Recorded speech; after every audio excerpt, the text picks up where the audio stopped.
Assalamualaikum warahmatullahi wabarakatuh. Selamat siang. Halo sahabat bangsa, perkenalkan saya Fandi. Saya Fadil. Kami dari Saya saat ini mengambil master di lab mikrobiologi, Soil and Environmental Microbiology di Hakozaki Campus Kyushu University. Fadil di mana? Saya di Microbial Technology. Kita sama. Mirip-mirip. Saya di agriculture juga, di pertanian. Ya. Cuman beda gedung ya, Mas. Departemen kami sama, Ya. satu departemen. Saya alhamdulillah Fadil? tahun ini bulan ini ya, dan ini sudah menyelesaikan studi master saya. Selamat. Mas Fandi juga. Ya, alhamdulillah sudah selesai. Dan saya berterima kasih sekali kepada LPDP selaku penyandang beasiswa pemberi beasiswa Ngeri anak LPDP yang sudah mewujudkan impian untuk studi di negeri Sakura. Kalau Mas Fandi? Kalau saya terima kasih banyak buat Pusat Penelitian Kelapa Sawit Indonesian Oil Palm Research Institute yang sudah memberikan kesempatan pada saya buat studi di Jepang. Sama sih, benar-benar mimpi yang akhirnya terwujud. Terus apalagi? Terus mungkin cerita riset sedikit tentang riset. Riset ya. Kalau aku sih risetnya lebih ke yang tadi ya, mikrobiologi dan dari lingkungan. Jadi riset saya itu menginvestigasi thermophilic bakteria di Abu Gunung Sinabung, Indonesia. Abu Gunung Sinabung yang di Medan itu ya? Ya, yang di Medan. Nah, kalau untuk detail risetnya lihat aja presentasinya ini ya. Kira-kira kalau hasilnya ini apa, Mas? Hasilnya. Jadi kalau saya tuh lebih mempelajari ke komposisi mikroba di Abu Gunung Sinabung itu sendiri sama isolasi. Intinya itu sih, isolasi dan identifikasi. Jadi mengeksplor dulu sih apa sih bakteri yang paling dominan di situ. Termofilik, terutama termofilik. Termofilik itu bakteri yang mampu bertahan hidup di atas 45 derajat Celcius yang pada suhu tinggi. Nah, kalau hasil risetnya sendiri sampai saat ini alhamdulillah dapat 3 spesies, diduga 3 spesies baru ekstrem thermophile yang masih akan diuji lebih lanjut ke depannya. Kalau Fadil? Kalau saya risetnya di master kemarin tentang bakteri fermentasi asam laktat. Jadi saya di grup namanya lactic acid fermentation atau fermentasi asam laktat, dan agen yang kita gunakan adalah bakteri. Karena sampai saat ini di dunia pun yang paling efisien memproduksi asam laktat itu dari hasil fermentasi bakteri. Nah gitu.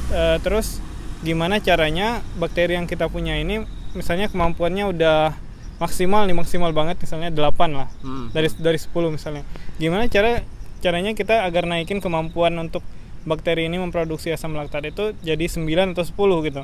Gitu. Nah, berarti kan harus yang cara-cara yang enggak natural. Nah, jadi enggak natural. Iya, enggak alami, karena di bidang saya itu intinya genetic engineering. Gimana caranya memanipulasi materi genetiknya, kalau dalam kasus saya tuh mengekspresikan enzim lain dari bakteri lain dimasukkan ke bakteri itu, kemudian kita lihat apakah enzim itu mempengaruhi dia untuk meningkatkan produksi asam laktatnya gitu. Jadi hasilnya genetik ya. Jadi hasilnya modification. Bener banget. Jadi untuk hasilnya, karena ini masih sangat awal studinya, jadi saya berhasil memasukkan satu enzim, dan enzim itu kita lihat ada pengaruhnya sedikit dalam peningkatan produksi. Kenapa sedikit? Karena seperti awal hipotesis saya, memang di produksi asam laktat itu banyak enzim yang terlibat. Jadi kalau kita cuman over ekspresi satu enzim, ya enzim yang lainnya juga harus ikut di over ekspresikan. Jadi kalau misalnya cuma karena Fadil mainnya baru satu enzim. Enzim. Dia harus dalam satu pathway, kan ada proses jalur sintesis itu. Iya. Banyak begitu. Mungkin gitu. Tapi itu bakterinya dari mana? Bakterinya kultur asli dari lab kami, diisolasinya dari Egypt sih, dari Mesir. Dari Mesir. Dari Mesir. Kalau saya dari Indonesia aslinya. Cinta produk lokal. Enggak sih. Dan kebetulan kalau di riset saya itu memang masih sedikit yang mengeksplor thermophilic Thermophilic. bacteria di Abu Gunung. Abu Itu Gunung. literaturnya sangat-sangat terbatas, sehingga itulah yang bikin kenapa sensi saya tertarik di situ. Sumbangsi untuk ini ya. Ya, Untuk apa? Untuk- keilmuan ya. di bidang itu. microbial diversity. Oke. Nah, untuk sedikit tentang kesan selama tinggal di Fukuoka. Ini kita Ini- mau ini- perpisahan ya, aduh sedih. Ini yang paling melo nih. Fadil duluan deh. Oke. Saya sampai di Jepang 25 September 2015 dan itu sebelumnya sempat di Tokyo berapa hari. Jadi pas itu Jalan-jalan Idul Adha dulu ya. kan ya, Idul Adha di Tokyo, terus baru ke sini dijemput lah sama supporternya Mbak Fitri. Wah, enak banget tuh supporternya. enak Jadi dulu Indonesia. tinggal di Kaikang sendiri, langsung di Gak itu usah sok sedih ya. Enggak. Lebih sedih gue. Langsung dijemput Mbak Fitri, malamnya diajak inilah jalan-jalan Have ke fun ya. Fukuoka ya. Oh, ya enak banget. Dan apa ya, kayaknya karena sebelumnya juga pernah ke Fukuoka Oh gitu. ya tahun sebelumnya, dan tapi selama 2 tahun ini sangat berkesan banget karena ya apa, kita jadi tahu gimana kehidupan orang Jepang, gimana kultur mereka, gimana disiplin budaya dan sebagainya. Dan itu kayak wow, gini ternyata negara maju itu kayak gini gitu. Jadi kira-kira kalau balik Indonesia bisa tahun berapa ya kayak gini ya? Itu mungkin yang ini Itu ya. pernah kita omongin ya. Ya. Fadil waktu itu bilang apa? Kemungkinan 50 tahun Iya, lagi. kita Ah, terlambat udah sekian berapa? tahun lah gitu. Gak apa-apa lah, Jepang karena udah ratusan tahun. Kalau kita kan baru 72. Kalau Mas Pandi apa yang Sama sih kurang berkesan? lebih ya. Tapi yang pasti pertama kali datang ke sini itu nggak kenal siapa-siapa. PPI-nya juga waktu itu belum tahu siapa-siapa orang Indonesia yang ada di sini. Dan orang Indonesia yang pertama kali saya temui adalah Fadil dan Mbak Fitri waktu itu. Nah, semenjak itu udah kami tinggal di Kaikang, ketemu berapa orang? Haikal ya? Haikal, Mas Pandang, Andang, Bu Mas Imelda. Udi, Bu Imelda. Dari situ ada Cia dulu ya. Iya, ada Cia Oh. juga. Terus habis itu kita melebar, ada ketemu Mbak Tia, lain-lain. Banyak lah semuanya. Yang pasti hidup di sini itu sungguh-sungguh sangat bermakna. Karena kita bisa mensyukuri lah kita jauh dari negara kita, ya kan. Kultur yang berbeda. Yang pasti apa ya? Berusaha untuk ini sih, untuk mensyukuri aja masih bisa dikasih hidup di sini. Mudah-mudahan apa yang baik-baik bisa dibawa. Ya amin, mudah-mudahan nanti di Indonesia juga, mudah-mudahan sih pengennya Indonesia akan menjadi lebih baik seperti di sini lah kehidupannya paling enggak. Karena ngeliat sekarang kasihan sih. Kira-kira bakal kesini lagi nggak untuk PhD? Insya Allah Oh, doakan. Mudah-mudahan pengennya sih kembali ke sini kalau masih dikasih kesempatan.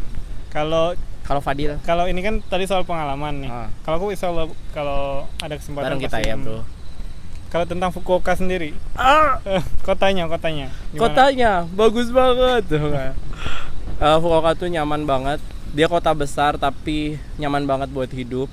Kalau dibandingin sama Osaka sama Tokyo jauh banget. Maaf ya nyebut.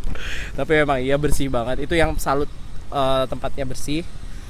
Masyarakatnya ramah banget, orang-orangnya ramah. Mereka akan selalu nyapa kita kalau ketemu yang kita kenal ya. Kalau nggak kenal ya nggak bakal nyapa.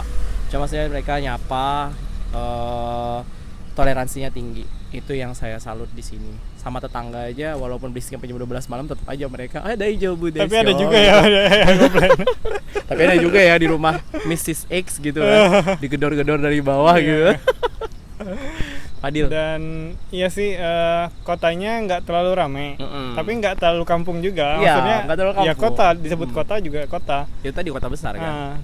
Cuman ya itu enak buat jalan pun nggak terlalu crowded, nggak Ya terlalu enak rame. banget, nyaman banget. Dan transportasinya juga walaupun ya standar Jepang tuh mahal ya. Cuman ya Ya gitu ya lah. masih inilah, masih bisa dijangkau. Ya alhamdulillah. Dan sih. juga ke daerah-daerah itu Iya. lumayan Kayaknya enak nggak lah, terlalu pas jomplang ya antara yang di pinggiran Hmm. desa, di pinggiran kota sama di tengah kota tuh nggak terlalu ini lah, nggak terlalu beda. Itu sih enaknya di sini. Kalau di Indonesia kan jomplang banget ya. Itulah makanya tugas kita ini apaan? balik ke Indonesia tuh gimana caranya untuk Wis. mengurangi ketimpangan sosial. Apa ini? Yogyakarta Oh, baik Yogyakarta. Ke Medan aja lah. Medan, aduh jangan, udah deh gitu. Terus apa Ya. lagi, Fadil? Nah, Ini mungkin deh. itu aja sih. Apa mau nyampein apa ke? Ya bagi yang ingin studi di Jepang, Oh iya, kita perlu nyampein itu ya. Iya, bagi yang ingin buat studi di Jepang mudah-mudahan kesampaian tercapai. dan apa ambil Sesuai. ilmu sebanyak-banyaknya. Iya, benar. Mudah-mudahan bisa kita bawa pulang untuk bangun Indonesia. Iya, Bangun amin. Indonesia. Bangun Indonesia. Di sini juga kami itu maksudnya saya dan keluarga saya yang ucapkan makasih banyak. Ya. Pertama sekali buat PPI Selamat. Fukuoka yang udah menjadi wadah buat kami Wadah apa ya kumpul-kumpul. untuk kumpul-kumpul, kekeluargaan, terus apa kreativitas. Makasih banyak atas kesempatannya. Mudah-mudahan kedepannya makin akrab lagi, Benar banget. makin kompak lagi, makin lebih bermanfaat buat semuanya, ya kan? Benar Iya, itu. Sama makin dirasakan lah manfaatnya itu tadi diulang Juga untuk KMI KMIF, Musfuk. Keluarga Muslim Indonesia Fukuoka. kita Makasih banyak. makasih banyak sudah menyuplai nutrisi Betul. setiap bulan. Dan semuanya lah yang di teman-teman di Fukuoka. Mau yang di Honjing, Hmm, foreigner juga ya, makasih banyak makasih banyak.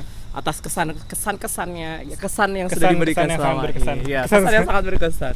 Sudah menjadi bagian dalam hidup kami. Wah, Lebay banget kita Mas. macam kayak kami jijik banget. Oke, ya sekian Kayaknya dari itu kita salam berdua. dari kami berdua dan keluarga kami. Saya Fandi, Saya Fadil. kami pamit. Assalamualaikum warahmatullahi wabarakatuh. Waalaikumsalam warahmatullahi wabarakatuh.